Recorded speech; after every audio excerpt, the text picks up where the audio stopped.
Brain Sanket, most trusted brand for tuition classes and course. Admission open. Tuitions for nursery to 10th standard. All subjects, all medium and all boards. Spoken English and personality development courses. Batches available from 7 am to 8:30 pm. Address 1387 Radha Krishna near Guru Prasad Cashew Factory, Benkanhಳ್ಳಿ Road, Sulga, Belgavi 591108. Contact 7709007975 8421499685. नमस्कार, मी Rohan Patil. News 24 तास मराठीच्या बातमीपत्रात आपलं स्वागत. आता पाहूयात दिवसभरातील महत्त्वाच्या घडामोडी. कारखाने रस्त्यावर विनाकारण कचरा टाकत असल्याचे आढळून आल्यास अशा उद्योगांवर संबंधित विभागाने तात्काळ कारवाई करावी, असे निर्देश जिल्हाधिकारी मोहम्मद रोशन यांनी दिले. जिल्हाधिकारी कार्यालयाच्या दालनात शुक्रवारी आयोजित उद्योग विभागाच्या विविध जिल्हास्तरीय समितीच्या बैठकीच्या अध्यक्षस्थानावरून ते बोलत होते. महानगरपालिकेने औद्योगिक क्षेत्रातील कार्यालयातील कचऱ्याच्या विल्हेवाटीसाठी उपाययोजना कराव्यात.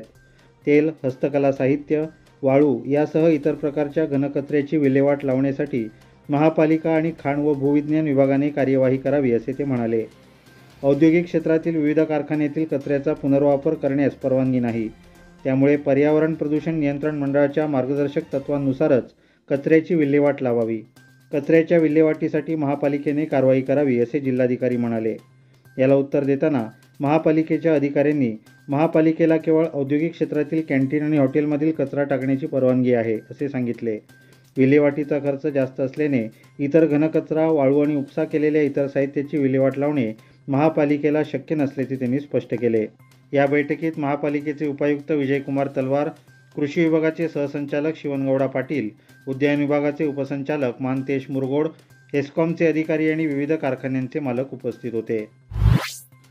पश्चिम बंगालमध्ये महिला डॉक्टरच्या बलात्कार आणि हत्येचा निषेध करण्यासाठी उद्या बेळगावात सरकारी खासगी रुग्णालयांची ओपीडी सेवा बंद राहणार असल्याची माहिती इंडियन मेडिकल असोसिएशनचे बेळगावचे अध्यक्ष डॉक्टर रवींद्र अनगोळ यांनी दिली. पश्चिम बंगालमध्ये महिला डॉक्टरच्या बलात्कार आणि हत्येच्या घटनेला आठवडा उलटून गेला तरी सरकारने कोणतीही कारवाई केलेली नाही. काम संपवून झोपेत असताना वैद्यकीय तृतीय वर्षाच्या विद्यार्थिनीवर बलात्कार करून तिची निर्घृण हत्या करण्यात आली. हॉस्पिटलवर हल्ला करून फर्निचरची नासधूस केली. डॉक्टरांवर वारंवार होत असलेल्या अशा घटनांचा निषेध करूनही सरकार कोणतीही कारवाई करत नाही. महिला डॉक्टर आणि महिला विद्यार्थिनींना सरकार कोणतीही सुरक्षा सुविधा देत नाही. न्यायासाठी आमचा संघर्ष सुरू आहे. रुग्णालयांमध्ये सुरक्षित वातावरण निर्माण केले पाहिजे. अशा लोकांवर कठोर कारवाई व्हायला हवी. कलकत्ता घटनेचा निषेध करण्यासाठी उद्या बेळगाव जिल्ह्यातील सरकारी दवाखाने आणि रुग्णालयांच्या ओपीडी आणि आयपीडी सेवा बंद ठेवणार असल्याचे IMAचे अध्यक्ष डॉक्टर रवींद्र अनगोळ यांनी सांगितले. परंतु अपघात आणि आपत्कालीन वैद्यकीय सेवा, वॉर्ड, प्रयोगशाळा नेहमीप्रमाणे कार्यरत राहतील. त्यामुळे जनतेने लक्ष द्यावे, अशी विनंती त्यांनी केली. विविध मागण्यांच्या पूर्ततेच्या मागणीसाठी अखिल कर्नाटक रयत संघ, अखिल कर्नाटक महिला रयत संघ आणि हरित सेना बेंगळुरू तसेच कर्नाटक राज्य शेतकरी संघटना यांच्या संयुक्त विद्यमाने बेळगावात आज 4थ्या दिवशीही शेतकऱ्यांनी धरणे धरले. म्हादई कळसा बंडुरा प्रकल्पाचे कामकाज लवकरात लवकर सुरू करण्यात यावे. शेतकऱ्यांच्या पंपसेटसाठी आणलेला नवा कायदा रद्द करावा.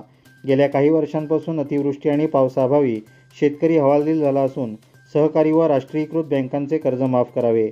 अशा विविध मागण्यांचा आग्रह करत सुरू करण्यात आलेले बेमुदत धरणे आंदोलन आज 4थ्या दिवशीही कायम ठेवण्यात आले.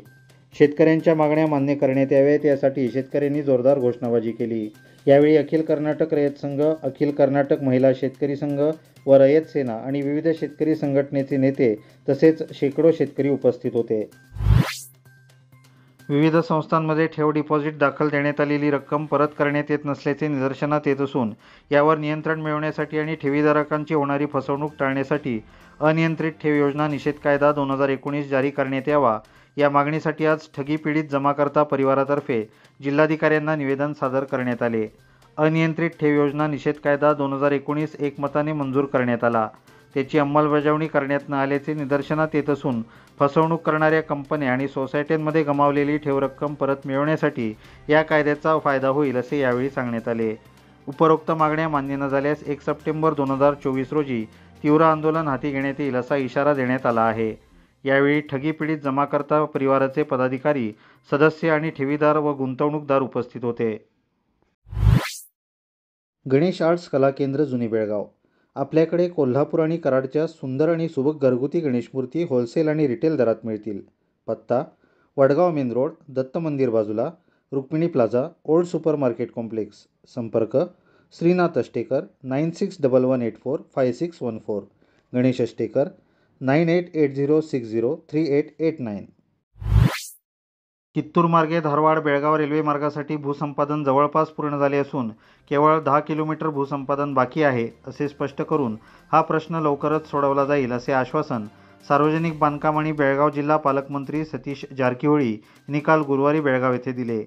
केंद्रीय रेल्वे मंत्री अश्विनी वैष्णव यांनी लोकसभेत नुकत्याच झालेल्या आपल्या भाषणात कर्नाटक सरकारने धारवाड बेळगाव रेल्वे मार्गाच्या बांधकामासाठी आवश्यक जमीन उपलब्ध करून दिली नसल्याचा खुलासा केला. त्यावर सार्वजनिक बांधकाम मंत्र्यांनी उपरोक्त स्पष्टीकरण दिले आहे. मुसळधार पावसामुळे बेळगाव तालुक्यातील हलगा बस्तवाड गावात पूरस्थिती निर्माण झाली होती. काल गुरुवारी झालेल्या मुसळधार पावसामुळे बेळगाव तालुक्यातील हलगा बस्तवाड गावात मोठी समस्या निर्माण झाली. राष्ट्रीय महामार्गावरील मोठा नाला तुंबल्याने पाणी पुढे वाहू शकले नाही आणि पावसाचे पाणी निवासी भागात शिरले.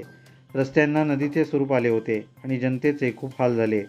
घरासमोर उभी असलेली वाहनेही पाण्यात बुडाली. नाल्याचे दूषित पाणी घरात शिरल्याने स्थानिकांमध्ये संसर्गजन्य आजार होण्याची भीती बळावली आहे. त्यामुळे समस्या सोडवण्यासाठी JCBद्वारे नाल्यातील अडथळे दूर करण्याचे काम जोरात सुरू आहे. बेळगावमधील मराठा लाईट इन्फंट्री रेजिमेंटल सेंटरतर्फे 78वा स्वातंत्र्य दिन साजरा करण्यात आला. ब्रिगेडियर जॉयदीप मुखर्जी यांनी ध्वजारोहण करून देशासाठी बलिदान देणाऱ्या शहीदांना श्रद्धांजली वाहिली. तत्पूर्वी शहरात मराठा लाईट इन्फंट्रीतर्फे सायकल रॅली काढण्यात आली. सायकल रॅलीतून देशभक्तीचा संदेश देण्यात आला. शहरातील विविध मार्गांवरून या रॅलीचे आयोजन करण्यात आले होते. यावेळी मराठा लाईट इन्फंट्रीचे जवान मोठ्या संख्येने सहभागी झाले होते. याचबरोबर आजचे बातमीपत्र इथेच संपले. अधिक माहिती आणि ताज्या घडामोडींसाठी न्यूज 24 तास मराठी यूट्यूब चॅनलला सबस्क्राईब करा, व्हिडिओला लाईक आणि शेअर करा.